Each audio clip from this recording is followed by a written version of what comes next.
Today is Thursday, December 9th. What to know about President Biden's latest plan to fight climate change and why he's already facing some pushback. Also, new research about COVID-19 booster shots and yet another tool for some Americans to avoid getting sick. Plus, a record-breaking gap between job openings and the workers available to fill them. Why the government is investigating certain video games. And who made this year's list of the world's most powerful women. Welcome to The Newsworthy. All the day's news in around 10 minutes. Fast, fair, fun, and on the go. I'm Erica Mandy. Thanks so much for being here. You ready? Let's do this. The White House took another big step to deal with the climate crisis. President Biden signed a series of executive orders to make the federal government carbon neutral by 2050. It won't be easy, though. The president's goals would require massive investments from the federal government to, 1, change how it gets electricity by 2030, think solar and wind power. 2, buy more than 500,000 electric vehicles by 2035. 3, upgrade hundreds of thousands of buildings by 2045. And eventually, by 2050, make sure all government contracts for goods and services are also carbon-free. To pay for it all, the White House says it will use money from the bipartisan $1 trillion infrastructure law, as well as the much more partisan social spending bill that has yet to pass Congress. The Biden administration says the spending will be worth it, since the federal government is the largest landowner, energy consumer, and employer in the country. Biden also says these changes will create good-paying jobs, grow industries, and make the U.S. more competitive on a global scale. But some Republicans say these executive orders will hurt the country's current energy industries, like coal, natural gas, and nuclear power, and that they would negatively impact the millions of Americans who work in those fields. We should note, since these are executive orders and not laws passed by Congress, they could easily be undone by future White Houses. To be continued. We're starting to get some information now about how the COVID-19 vaccines work against the new Omicron variant, at least from one vaccine maker. Pfizer says in early lab tests, their 2-dose vaccine is not nearly as effective against Omicron as it is other variants. But once people get a 3rd dose, Pfizer says the vaccine can fight Omicron just as well as 2 doses can fight the original version of COVID-19. Pfizer also mentioned people may need to keep getting boosters, kind of like flu shots, to keep up with the evolving virus. The vaccine maker thinks people will start getting a 4th shot sometime in the next year. Keep in mind, though, all these findings only come from Pfizer, who stands to profit from the vaccines. The lab tests have not been peer-reviewed just yet, and Pfizer says it's also still monitoring how the vaccines are working in real-world conditions out of the lab. Stay tuned. Just 6 states in the U.S. make up most of the new COVID-19 hospitalizations in the last couple of weeks. NBC News reports hospitals are especially filling up with COVID patients in Michigan, Ohio, Indiana, Pennsylvania, New York, and Illinois. Those states make up 35% of the American population, but 60% of the recent hospitalizations.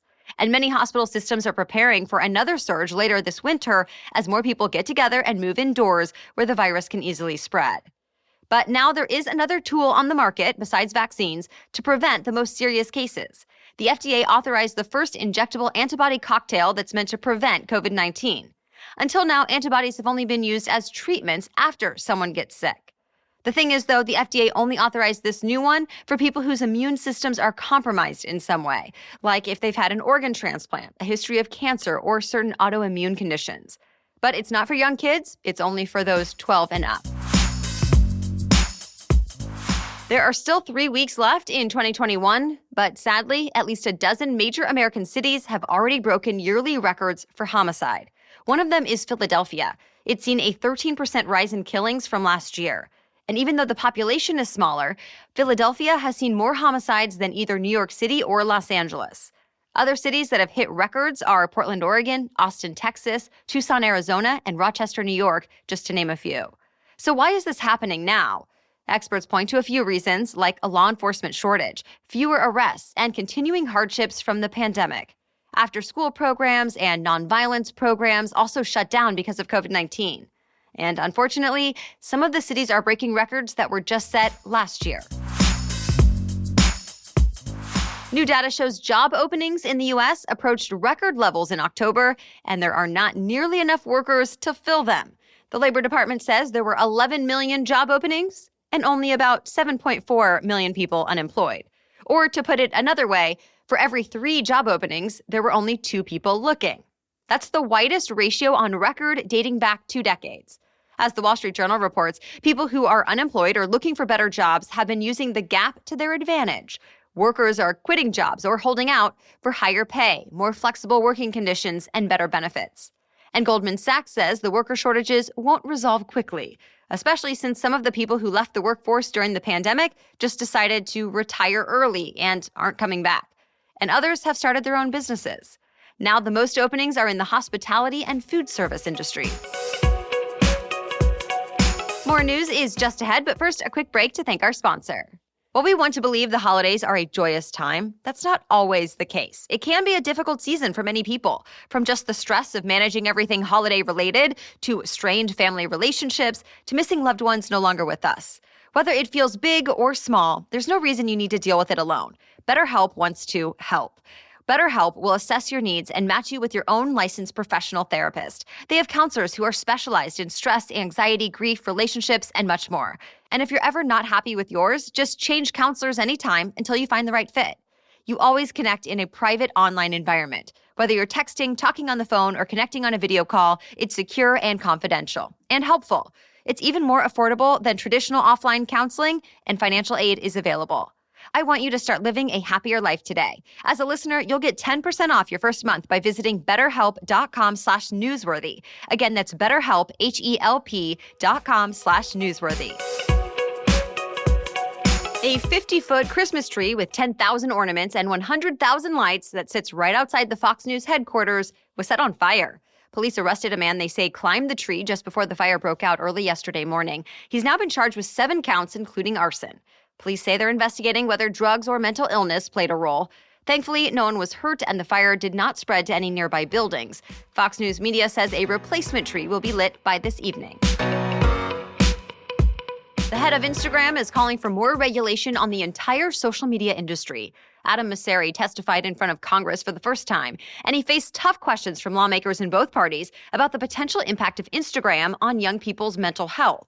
Mosseri said the company is working hard to deal with any negative effects of the app, but he also cited research that showed more U.S. teens use TikTok and YouTube than Instagram. So he said it's time for industry-wide solutions, including what he called an industry body to help determine best practices for all social media companies to use. Separately, top cryptocurrency CEOs also testified before Congress. Lawmakers called the hearing to better understand what types of rules may be needed for the digital currencies, especially since more and more Americans say they're using cryptocurrencies like Bitcoin. Right now, there's not much oversight, and some lawmakers think that means it's vulnerable to things like fraud. Other critics have said it's volatile and risky to the entire financial system. But the industry executives argue cryptocurrency will make things better, that transactions are faster and cheaper, and that it's more accessible to people around the world. They called for clear standards and government support. To be continued. The top auto safety regulator in the U.S. is looking into an interesting new Tesla feature. It lets drivers play video games on a large touchscreen, and it works even while the cars are moving. The feature actually came out in a software update over the summer, but the NHTSA started reviewing it this week when the New York Times reported auto experts are worried the games could be a safety risk. Tesla has not responded yet to this latest investigation. At least one of the games does have a warning before it starts saying playing while the car is in motion is only for passengers, though there's not really a way to check.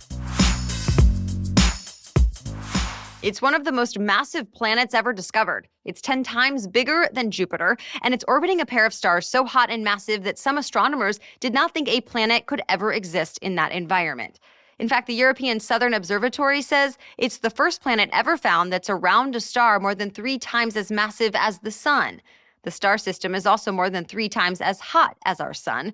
So this latest discovery apparently has some scientists rewriting what they thought they knew about planet formation. Who are the world's most powerful women? Forbes released its list for 2021, and big celebrities like Oprah, Rihanna, Beyonce, and Taylor Swift all made the list. As for the very top spots on the list, coming in at number 3 is Christine Lagarde. She's the first woman to head the European Central Bank. Number 2 is Vice President Kamala Harris. Of course, she's the first woman, the first Black person, and the first South Asian American to become a U.S. VP.